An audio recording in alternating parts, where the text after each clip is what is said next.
un placer saludarlos nuevamente. Espero que hayan disfrutado de unas merecidas,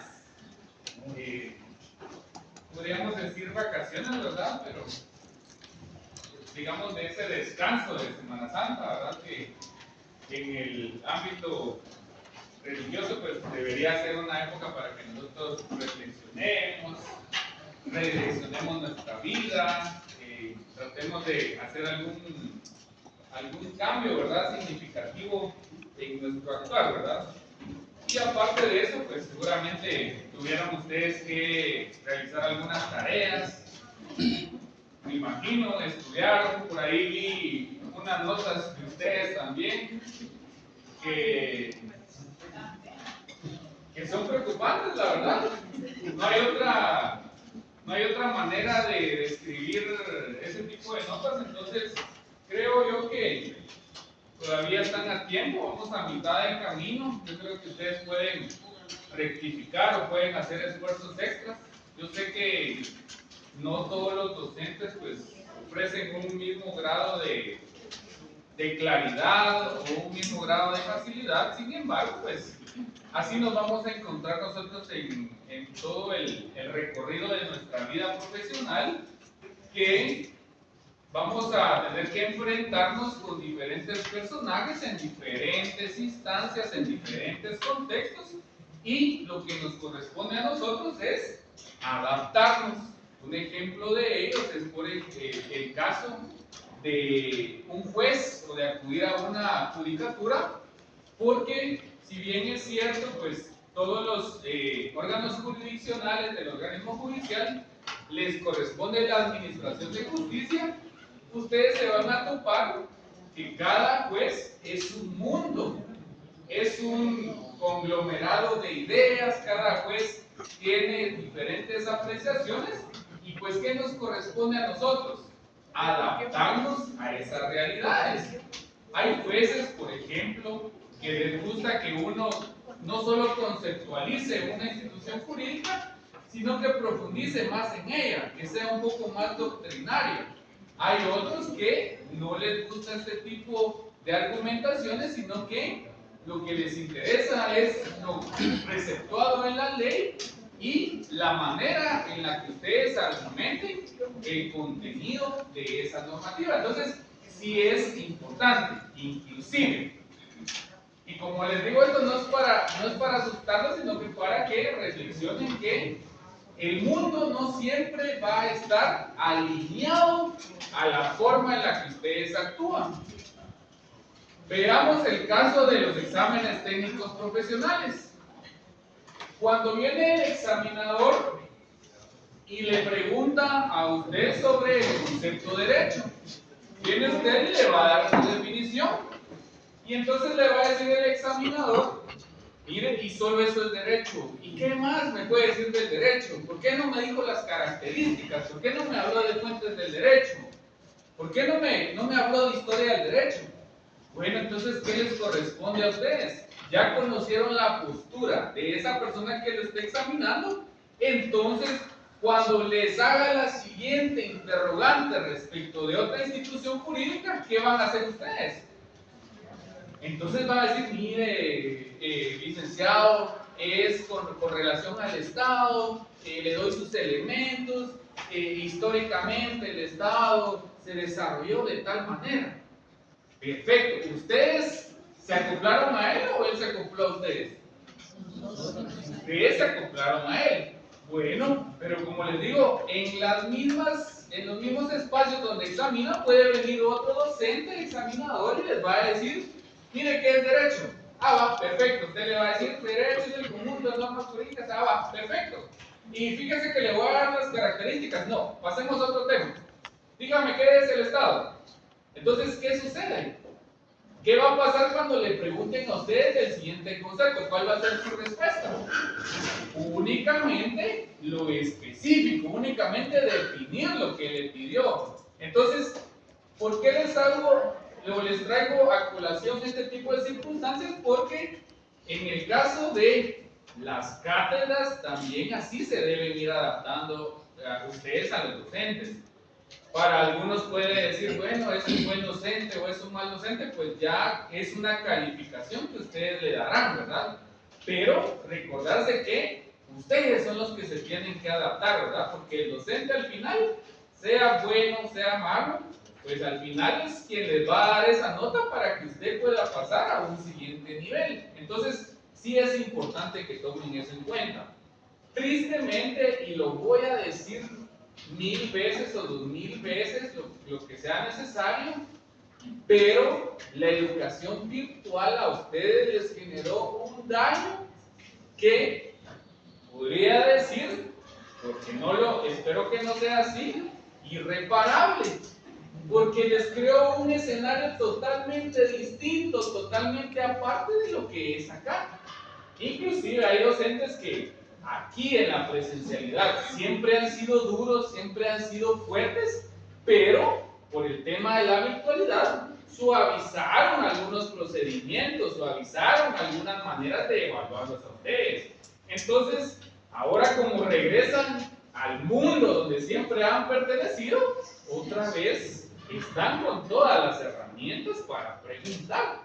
Entonces, acá el docente, pues como les digo, la calificación que ustedes les puedan dar, pues ya es aparte. Pero la realidad es que ustedes deben ganar los cursos y tratar de tener una mente positiva. No, yo siento que ahora, desde la virtualidad, creo que cualquier cosa que sucede, ya lo vemos mal, ya lo vemos negativo. Sí, que el docente que no, que por qué dejó un trabajo, que por qué hizo esto, que vi un comentario que ese al final no lo puedo juzgar tanto porque pues en algún momento tal vez tuve un pensamiento de esa manera, que decía: sigamos adelante. Si de todos modos hay huelgueros que llevan 10 o 20 años en la carrera.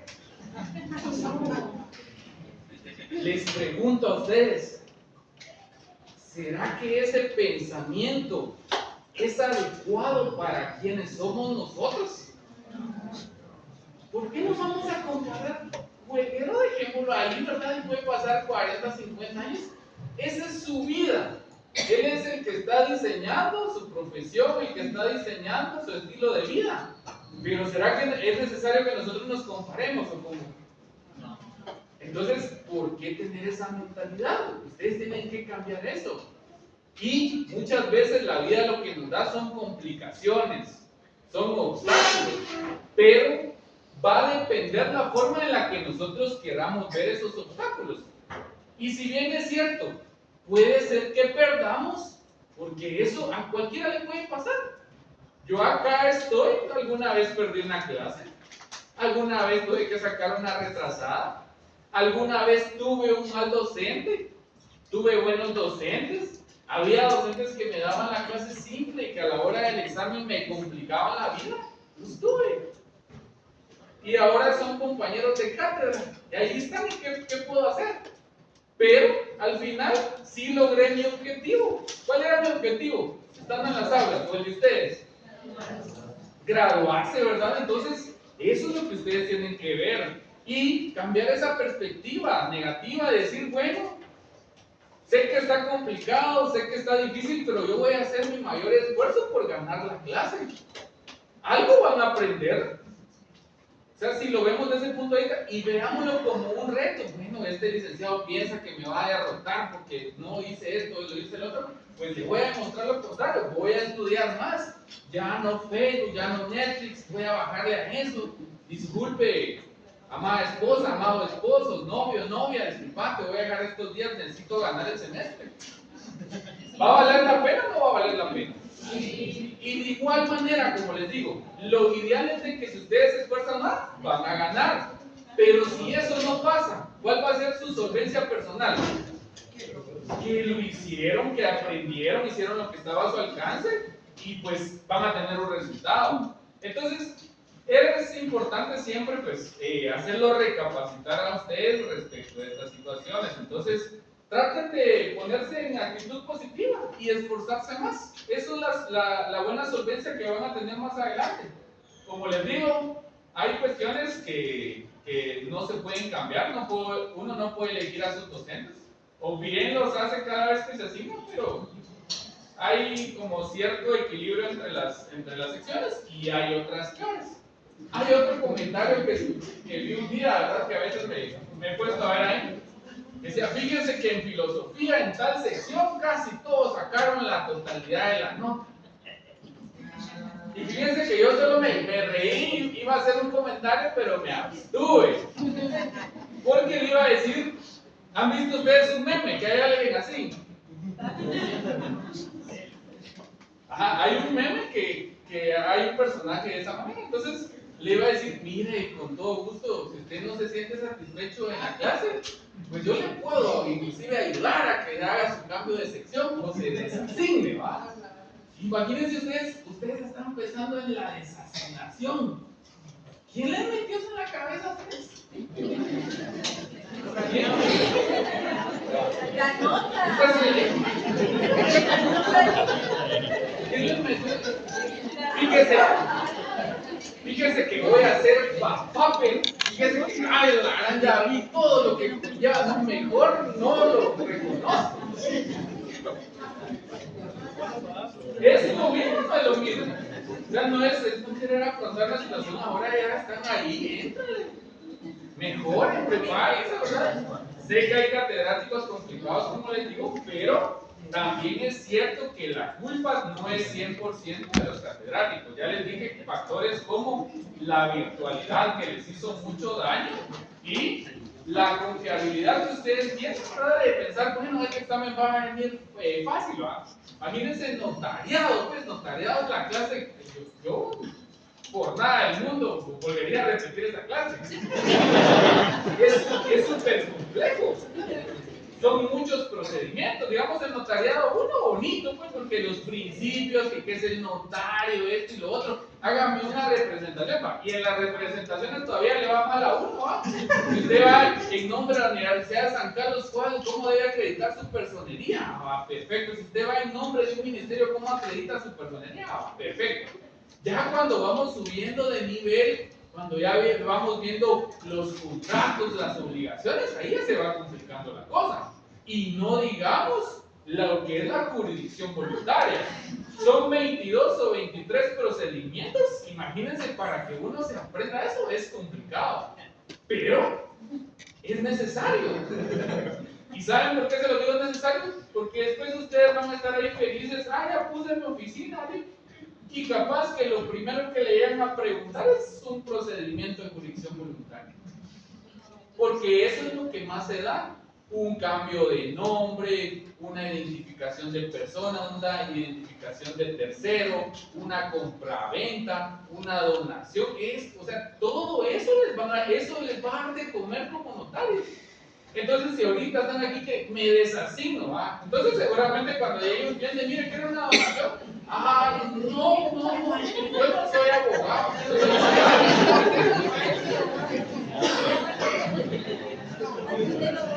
Entonces, miren, pues ya nos reímos un poco, ya espero que les ayuden las palabras que les digo. De verdad que no se los digo de mal corazón, sino que se los digo porque yo he estado ahí en el lugar de ustedes y sé que es complicado.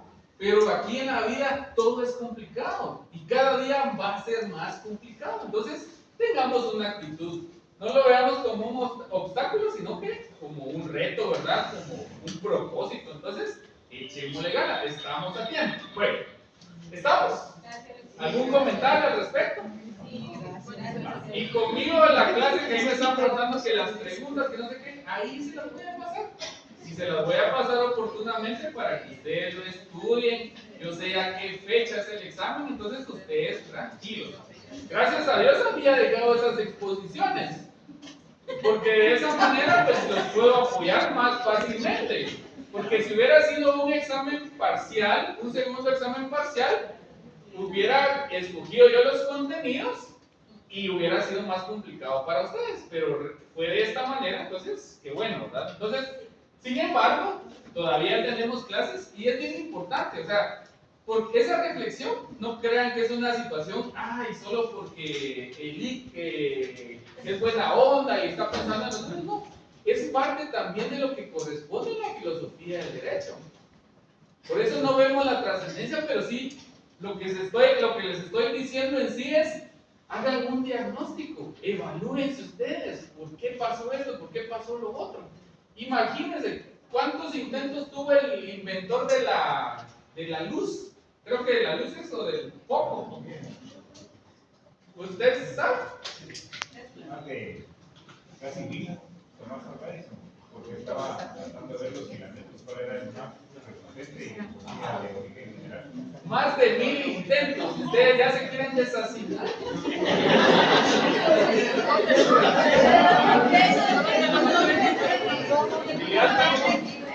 Y miren, se quieren desasignar y ya están aplicando de una vez al plan de repitencia. Increíble, ¿verdad? Entonces, no, al final es cada uno su situación, ¿verdad? Pero lo que les digo es que no se den por vencidos tan rápido, ¿verdad? Todo ha costado, todo ha tenido una lucha, un esfuerzo, y por eso es que hay personas que a veces están en posiciones mejores que nosotros. Nosotros decimos: ay, pero ¿por qué a aquel le va bien? ¿O por qué aquel está en otra situación que no?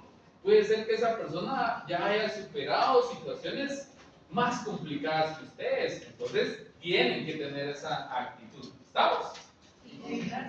Bueno, perfecto. Entonces, para retomar un poco el tema de la filosofía, que los temas que ustedes expusieron estuvieron fantásticos, son temas que les van a ayudar mucho en su carrera. Acabo de hablar con una docente y le comenté que ustedes expusieron del tema de lo correspondiente al control de convencionalidad, y me dice: ay, qué bueno vos que les dijiste o le referiste ese tema. Me dice: porque yo hasta que estaba en la maestría fue que tuve conocimiento de ese tema, hasta ahí profundicé un poco más. Entonces créanme que esos temas les van a servir mucho, tal vez no para que ustedes sean expertos, pero para que cuando en una discusión ustedes escuchen esos conceptos, escuchen esa terminología, ustedes ya sepan ubicarse a qué se refiere, ¿verdad? De manera general, pero lo van a saber. Bueno, perfecto. Entonces, en el desarrollo de la clase veníamos conociendo cuál era ese transcurso del tiempo en relación a la filosofía y cómo esos diversos pasajes que se desarrollaron en esa historia pues cambiaban también los pensamientos de las personas, ¿verdad? Específicamente de los filósofos, quienes se dedicaban siempre a preguntarse el porqué de una situación, el porqué de esa circunstancia, cuáles eran las causales, cuáles eran los elementos que daban vidas a esas problemáticas o a esos fenómenos que se daban en ese momento. Entonces, nosotros nos quedamos con el Renacimiento. El Renacimiento, si ustedes se recuerdan, resaltaba por la humanización y era darle valor nuevamente al ser humano. Es decir, el que importa en el mundo, el que importa en la realidad es el ser humano. Entonces, eso fue lo que vimos en el Renacimiento. Posteriormente, a superarse ese periodo, viene otra etapa de la modernidad o de la filosofía moderna. Acá, nuevamente, se resalta el ser humano, es decir, este periodo tiene bastante relación con el siguiente periodo, porque es el ser humano quien es el centro de todo lo que sucede. Es el ser humano el actor principal, digamos, de esa novela, es el actor principal de esa película. Pero sucede algo bien importante. En esta modernidad se aborda el tema de la libertad, de la igualdad, de la razón. Es decir, volvemos casi a los inicios de la filosofía, ¿verdad? ¿Se recuerdan la escuela presocrática y la escuela socrática? casi volvemos a tomar ese cuestionamiento de las cosas, pero siempre fundamentados o basados en el hombre. Bueno, este periodo de modernidad abarca del siglo XVII al siglo XIX. Entonces, esa, pongámosla ahí de una vez como pregunta de examen. El que vino, buenísimo, el que no vino. Si miro a muchacha, no la pongo. ¿Qué periodos o qué siglos abarca la modernidad? Entonces, ¿qué siglos abarca esa modernidad? Del 17 al 19. Bueno, perfecto.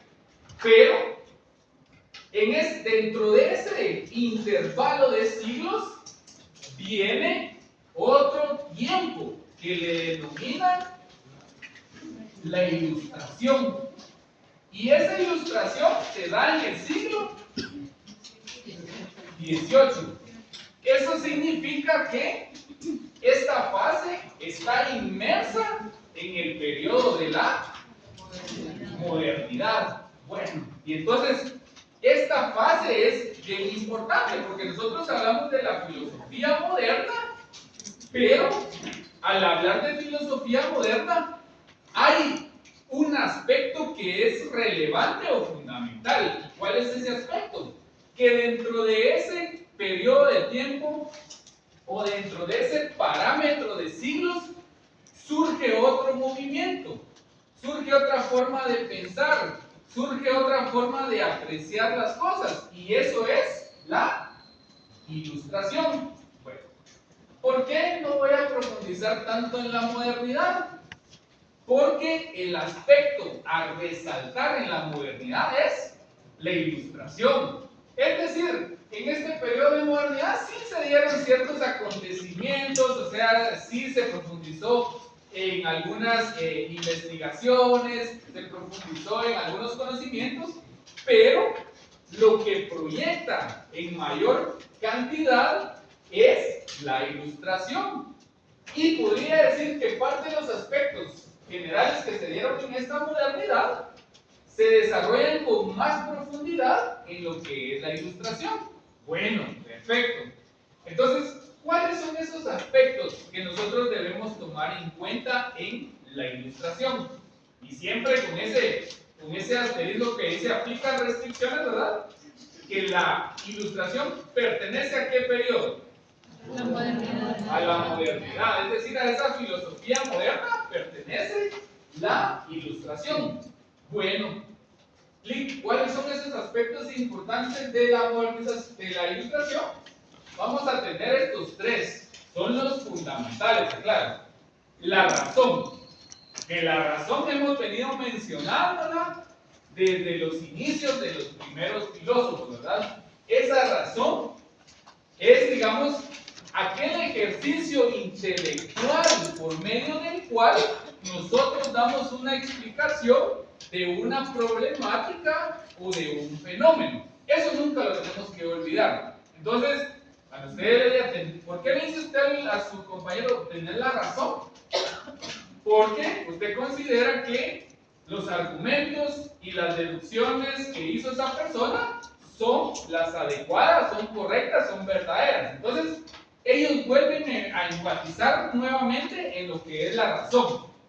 Ya vimos que hubo una época donde esa razón también quiso estar amarrado al mundo religioso, a la divinidad, y trataron de armonizar esa situación.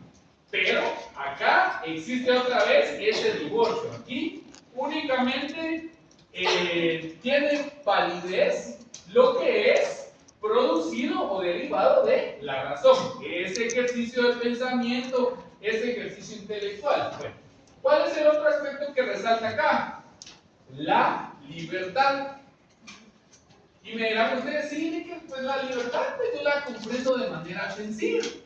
Ahora les lanzo a ustedes la siguiente interrogante. ¿Será que esa condición de libertad del ser humano ha sido la misma que tenemos hoy, a 20 años atrás, a 40 años atrás, a 2 siglos atrás? ¿Qué opinan? Exacto, eso ha ido cambiando y ha ido cambiando dependiendo del contexto de cada sociedad. Recordémonos que, por ejemplo, en la edad antigua existían los esclavos. ¿Y quiénes eran los esclavos? ¿Quiénes eran esos esclavos? ¿Será que eran animales? ¿Eran cosas que eran? Eran seres humanos, eran personas, pero ¿de qué carecían ellos? De libertad, ¿verdad? O sea, el concepto sí existía, el concepto sí era conocido, pero no todas las personas gozaban de esa condición. Y es más, había unos que, si bien tenían la condición de libertad, no podían participar en ciertas decisiones de la administración de ese tiempo. Entonces, acá se vuelve a resaltar esto, ¿ah? Entonces, en la modernidad, ¿qué se resalta ahí? La razón, la libertad. Recordémonos que previamente a la libertad ya se mencionó en otros periodos filosóficos que el hombre por naturaleza tenía que ser libre. En esas teorías naturalistas se menciona que el hombre debe tener libertad. Es decir, quienes le condicionan al hombre o quienes le limitan esa libertad al hombre, pues es el mismo hombre, porque el hombre cuando nace o cuando es concebido, digamos, si lo vemos de esa manera, pues nace en una condición de libertad. Recordémonos aquella época del hombre primitivo, ¿verdad? De la barbarie. ¿Cómo nació ese hombre? ¿Cómo crecía? Era un hombre libre, pues. Y ya conforme se van organizando las sociedades, se van convirtiendo en comunidades, ya esa libertad va teniendo un significado distinto, ¿verdad? Y es más, hay personas, como les digo, que no tienen esa condición. Y por último, lo que son los derechos individuales. Esto es una gran innovación. Es un gran descubrimiento, es un aporte, les podría decir, fantástico de esta época. Porque cuando se hablaba de los derechos, pues muchas veces se hacía mención de los mismos, pero de una manera genérica. Es decir, se mencionaba, bueno, tiene derecho a tal cosa, o el ser humano pues debería tener derecho a tener una familia, el ser humano debería tener derecho a tener bienes, etc. Pero acá ya se usa el término o los conceptos derechos individuales. Y les pregunto a ustedes, ¿cómo está dividida nuestra Constitución? ¿Cuáles son los apartados que tenemos en nuestra Constitución? Recordemos, ya sabemos que el preámbulo es parte de esa Constitución, ¿verdad? Es ahí donde se plasmaron las ideas que dieron origen a que el Estado se organizara política y jurídicamente, ¿verdad? Después, ¿con qué continuamos? Los derechos individuales, la parte dogmática. Ajá. Si lo vemos desde un punto de vista más general, bueno, tenemos la parte dogmática, como se dice, o parte de principios, dogmática o principios, está bien. Después, ¿qué parte tenemos? La orgánica. Y por último, ¿qué parte tenemos? La pragmática o la práctica, ¿verdad? Entonces, esos son los tres segmentos en los que se divide nuestra Constitución. Y como les digo, siempre es importante hacer un énfasis o resaltar el preámbulo, ¿verdad? Porque es el considerando, digamos, de esa norma, ¿verdad? Es donde nosotros encontramos la razón de su existencia. Bueno, entonces, esa parte dogmática, ¿en qué parte se divide? En los derechos individuales. Ajá. ¿Tiene su Constitución a la mano? Sí.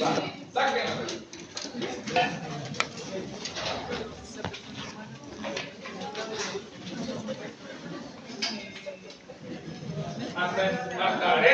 está esa constitución todavía. Toda llena de bloqueador, viene la constitución, va. Qué bárbaro. Bueno, entonces, esa parte ustedes se la tienen que saber de memoria. Parte el preámbulo, parte dogmática, parte orgánica y parte práctica o pragmática. Pero no basta con que me sepa eso. ¿Qué me tengo que saber? ¿Qué artículos abarca cada uno de esos segmentos? Entonces díganme, ¿en qué artículo inicia la parte dogmática y en qué artículo termina?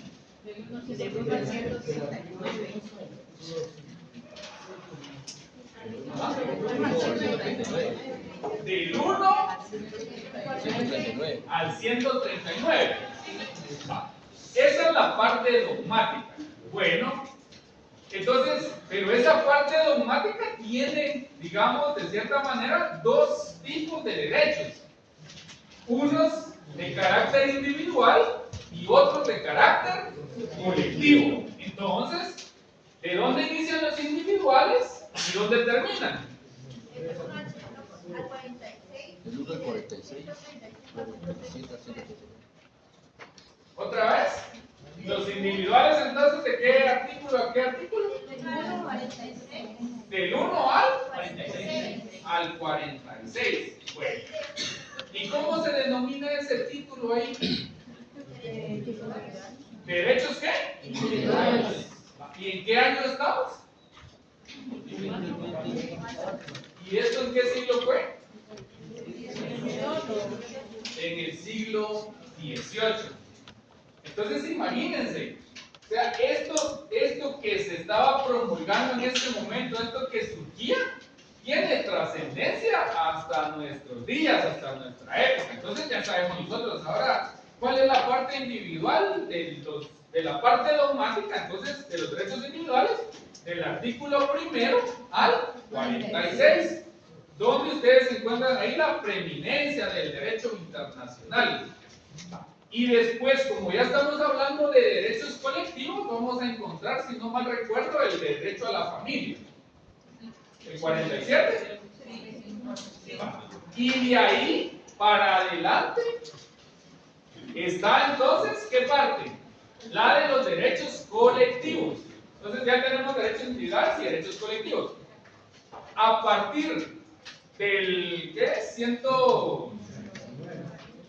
140 creo que es donde empezamos ya a revisar cuál es la estructura y la organización del Estado. Es decir, ya la primera parte abordó todo lo que son nuestros derechos como persona, ¿verdad? Como persona y como familia o como seres que somos parte de una sociedad. Y a partir de ese 140 al 262 vamos a encontrar cómo está organizado ¿quién? El Estado, que eso, digamos, si lo vemos en ese escenario, pues sería el otro actor importante en lo que es nuestra realidad nacional. Bueno, entonces, qué bonito, ¿verdad? Así ya va viendo uno la Constitución, mire, ya sé desde dónde inicia, dónde termina cada parte, ¿verdad? ¿Cuántos artículos tiene la Constitución? 281. 281. Esa es otra cosa que la tienen que tener presente, 281. Inclusive en el privado le van a preguntar cuántos transitorios tiene.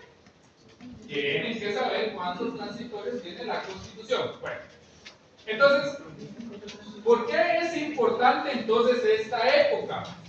Porque da inicio a hacer esa especificación de los derechos individuales. Y como lo hemos notado al leer nuestra Constitución, que estos derechos individuales tienen aún esa vigencia, por supuesto. Los mismos derechos individuales que tenemos aquí no los van a tener en otro país. Van a tener de cierta manera alguna variación, pero la mayoría o lo general sí lo van a tener. Bueno, perfecto. Entonces, ¿En dónde surge el respeto por los derechos individuales o ese reconocimiento de los derechos individuales? Esa etapa de la Ilustración. Bueno, entonces ya tenemos estos tres elementos. Aunado a eso se dan otros aspectos como la separación de poderes. Ese es otro aspecto fundamental que se da en esta época. La separación de poderes. Asimismo, tenemos un par o tres adicionales que son la igualdad ante la ley, la promoción de la educación y la difusión del conocimiento. Ustedes me dirán, Lick, pero como que esos temas usted ya los abordó, como que ya los expuso en otra oportunidad. Lo que sucede es que en esta etapa de la historia, este tipo de aspectos se desarrollan con mayor formalidad. En periodos anteriores sí surgieron esos temas. Sí entró la duda en las personas por qué alguien no tenía libertad, por qué el Estado era de determinada manera, etc. Sí surgió la idea. Pero hasta en este momento es donde podríamos decir que se empieza a sistematizar o adquiere mayor formalidad estos conceptos. Y estos conceptos pues los vamos a ver ahorita también, vamos a ponerle nombre a quien fue, digamos, la persona que pensó en esa separación de poderes, en esa persona que de alguna manera profundizó más en la libertad.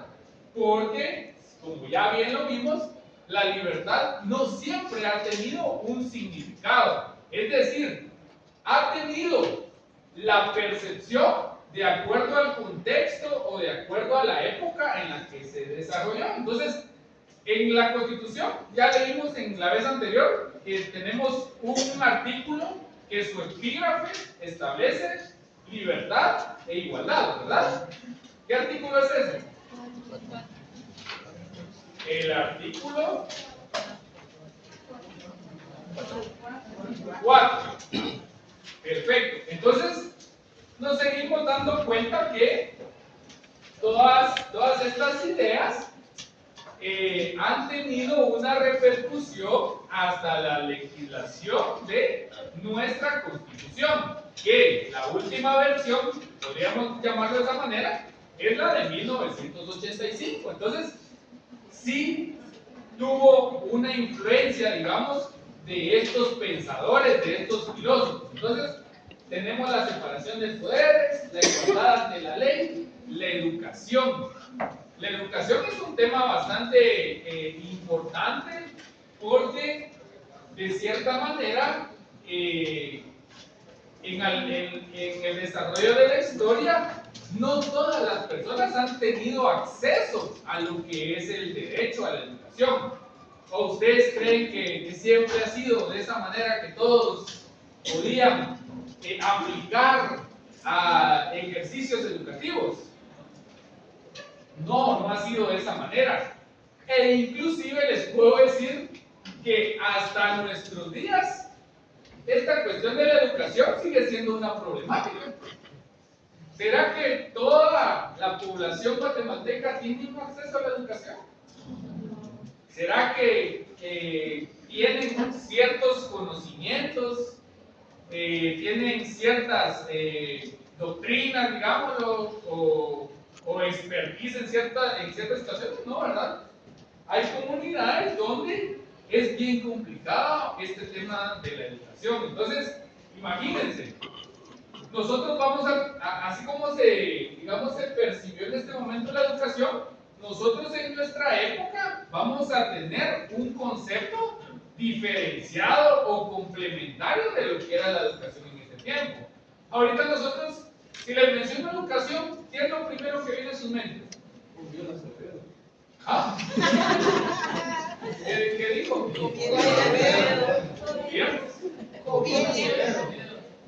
Ok, Joviel Acevedo, muy bien. Imagínense qué protagonismo de este personaje para que se haya venido a su mente. Y pues es válido, ¿va?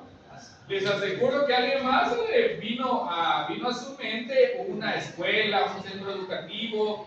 Alguien también pensó, educación, Ministerio de Educación. O sea, tenemos distintas formas de entender la educación. Y cosa que en este momento era distinto, eran otras condiciones, era otro contexto, otra coyuntura. Y la difusión del conocimiento.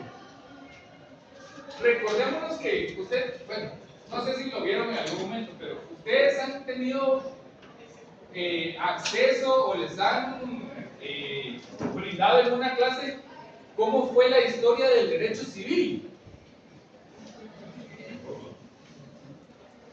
Ajá. Pero ¿cómo fue esa historia del derecho?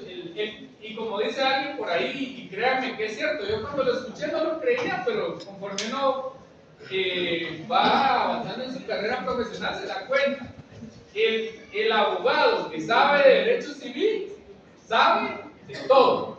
¿Han escuchado ustedes ese pensamiento? Sí. Es cierto, el derecho civil es la base fundamental de todo, inclusive del derecho público, les puedo decir. Bueno, pero ¿qué pasaba? La evolución del derecho civil fue bien interesante, porque en los primeros momentos que se tenían, digamos, ya ciertas codificaciones o compilaciones de leyes civiles, habían unos monasterios, recuerdo, o eran algunos padres que eran los únicos que tenían acceso a esas normativas, a ese corpus juris civilis. Ellos eran los únicos que tenían acceso. Entonces, ¿qué pasaba? Cuando había o existía la importancia de juzgar una situación, ¿quiénes la podían juzgar? Únicamente ellos, porque ellos tenían esas leyes bajo su alcance. Y no existía como ahora, ¿verdad? Que si bien es cierto, es algo que aparece en la ley y que no se cumple a cabalidad, pero está como un deber del Estado, ¿ok? Cuando se emite una ley, ¿cuál es la fase final? ¿Ah? La publicación. ¿Cuántos días? 8 días. O lo que la ley disponga. Ajá. 8 días o lo que disponga el legislador, ¿verdad? O que disponga la propia ley. Entonces, el término general son los 8 días para que entre en vigencia una normativa. O a excepción que la misma ley indique cuánto tiempo entrará después. Por ejemplo, y esa era una pregunta del examen y muchos la sacaron mal, ¿cuándo entró en vigencia la Constitución Política de la República? Yo les puse, creo que 1985 y varios le pusieron verdadero. ¿Y cuándo entró en vigencia? Ajá. ¿Será que fue 8 días después? No, entonces sí la vigencia va a cambiar. Entonces, ¿por qué mencionamos eso? Porque ya en este tiempo ya se habla o ya se refiere a lo que es la difusión del conocimiento. Y conocimiento significa todo aquel descubrimiento que ellos tenían sobre cierta materia. Y como estamos en la clase de filosofía del derecho, se supone que si encontraban o se definían algunos lineamientos, algunas normativas, algunas disposiciones legales, pues se promovía que eso se difundiera, ¿verdad? Porque lo que se quería o lo que se pretendía era educar a las personas y con esa educación eliminar ¿qué? La ignorancia, ¿verdad? Entonces seguimos en esta fase que es bien importante. Bueno, perfecto. Entonces, de forma general, a esto se refiere la ilustración. ¿Ilustración qué? Siglo XVIII, que está inmerso dentro de la otra época, que es la modernidad, del siglo XVII al siglo XIX. Bueno, entonces, ¿cómo? Creo que estamos en tiempo todavía. Sí, Sí, bueno, vamos a entrarle al primero. Como dicen por ahí que al César lo que es del César, ¿verdad? Y a Dios lo que es de Dios. En este caso, colocamos los nombres de los filósofos, que algunos eran juristas, colocamos los nombres porque a ellos se les atribuyen determinados aspectos dentro del conocimiento político, dentro del conocimiento del derecho, y es importante que lo anotemos. Por supuesto, en el examen yo voy a tratar de no ponerles nombre o ponerles el nombre en la pregunta para que ustedes me den una respuesta. ¿Y qué pasa con este personaje? ¿Lo habían escuchado ustedes? Sí. Bueno, entonces, Montesquieu, si preguntamos a qué época pertenece Montesquieu, ¿será que al de la modernidad o a la ilustración? ¿Qué me dirían ustedes? ¿Ah? A ambas. Esa es la respuesta. Entonces, a ambas, porque él surge, digamos, su aparición surge, no es acá en la ilustración. Pero, como estamos hablando dentro de esta época más amplia de la modernidad, podríamos decir que también pertenece a esa época. Bueno, ¿cuál es el aporte fundamental de Montesquieu? ¿Alguien se recuerda? Primero, si quieren, hablemos un poco del tema del origen de Montesquieu. ¿Cuál era la nacionalidad de este personaje? Inspirador de la Revolución Francesa. Ajá. Inspiradores para la Revolución Francesa cuando se dieron los principios de fraternidad, igualdad y libertad. Exacto. Entonces, por inferencia de lo que nos está diciendo acá nuestro compañero es francés. Según lo que yo he estudiado, según lo que he revisado, él, aparte de ser jurista, era filósofo. Entonces, imagínense ese complemento, ¿verdad? Tenía conocimientos de leyes y aparte tenía ese atributo, ¿verdad? De buscar respuestas a los problemas que se estaban dando en esa época. Y como bien lo menciona aquí el compañero, en Francia específicamente, digamos, esa famosa Revolución Francesa de 1789 es la que marca en buena parte el destino jurídico de nuestra humanidad o de lo que tenemos actualmente. Entonces, ese hecho ustedes siempre lo deben tener bien importante, o sea, bien presente. Y en el derecho administrativo, cuando uno le preguntan, mire, ¿y el derecho administrativo dónde surge? ¿Cuál es el acontecimiento que origina ese derecho administrativo? Pues es esa Revolución Francesa, ¿verdad? Eso lo deben tener ustedes claro. Fue en 1789. Si ustedes quieren que les diga un tip, porque yo me recuerdo que van a decir, él bien pilas, ¿cómo se recuerda? Tenemos el 1 y el 7. Y después, ¿cuáles son los números que siguen? El orden que lleva una numeración. 7, 8 y 9. ¿En ese año sería? Y empezó en 1777 y culminó en el 89 con la toma de la Bastilla. Exacto. Entonces ya vieron que a veces uno lo que tiene que buscar son métodos diferentes de aprendizaje, porque ¿cómo se me iba a quedar a mí ese número? ¿En qué momento se me iba a quedar? Entonces, bueno, busco una forma de asociarlo, de buscar una referencia. Entonces, ¿cuándo fue cuándo se culminó con la revolución? ¿Cuál fue la cúspide de la revolución? 1789. Tenemos al 1, 7, 8 y 9. ¿Será que se les va a quedar? Sí. Ahí vamos, ¿viste? Ajá, entonces, esas también, digamos, son formas a través de las cuales nosotros, o herramientas de aprendizaje que nosotros podemos utilizar, ¿verdad?